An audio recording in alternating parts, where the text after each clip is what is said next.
आज हम आपको सुनाने जा रहे हैं एक ऐसी रानी की कहानी जिसे इतिहास में हम रूठी रानी के नाम से जानते हैं। कहानी की शुरुआत होती है राव मालदेव राठौड़ से, जो जोधपुर के शासक थे। सन 1536 ईस्वी में मालदेव ने जैसलमेर के राजा लूणकरण की बेटी उमादे से विवाह किया। भाटों व ख्यातों के अनुसार विवाह होने के पश्चात सुहागरात के दिन उमादे ने अपनी एक दासी भारमली को मालदेव को बुलाने के लिए भेजा।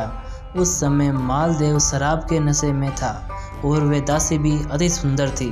उसी कारण वह रात मालदेव ने उसी दासी के साथ बिताई। सुबह होते ही इस बात का पता रानी उमादे को चला। इसी कारण रानी उमादे व मालदेव में मेल मिलाप नहीं रहा।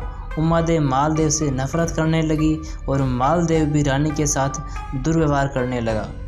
जब इस बात का पता उमादे के पिता राजा लूणकरण को चला तो वह मालदेव को मरवाने का षड्यंत्र करने लगे। लेकिन लूणकरण की पत्नी यानी मालदेव की सास ने एक पुरोहित राघव देव के माध्यम से ये सूचना मालदेव को पहुंचा दी। इस बात ने अग्नि में घी डालने जैसा कार्य किया और मालदेव ने रानी उमादे को अजमेर में स्थित तारागढ़ दुर्ग में भेज दिया। लेकिन जब शेरशाह सूरी का जोधपुर पर अधिकार हो गया और मालदेव सिवाना दुर्ग में चला गया, तब मालदेव ने अपनी इज्जत को बचाने के इरादे से अपने दरबारी कवि ईश्वरदास बारठ को उसे मनाकर लाने के लिए भेजा। पहले तो रानी जाने को तैयार नहीं हुई, बाद में ईश्वरदास बारठ के समझाने पर वे तैयार हो गई। जब इस बात का पता मालदेव की दूसरी रानियों को चला तो उन्हें भय हुआ कि उमादे कहीं मालदेव की प्रिय रानी न बन जाए।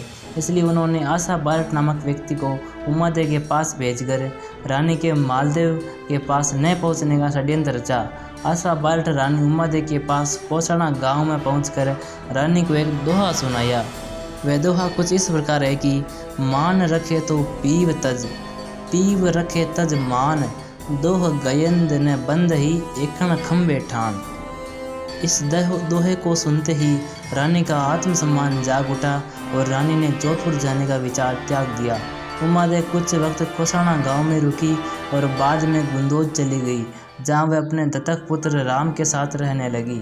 रानी उमादे शादी होने के बाद कभी भी मालदेव के पास नहीं गई, इसलिए उनको रूठी रानी कहा गया। 7 नवंबर 1562 ईस्वी में मालदेव की मृत्यु हो गई। रानी उमादे मालदेव से दूर थी तो उन्होंने किसी सरदार को भेज उनकी पगड़ी मंगवाई और उनकी पगड़ी के साथ रानी महासती हो गई। तो ये कहानी थी रूठी रानी उमादे की। अगर आपको भी ऐसे ऐतिहासिक कहानियों में रुचि है तो प्लीज़ कमेंट जरूर करें।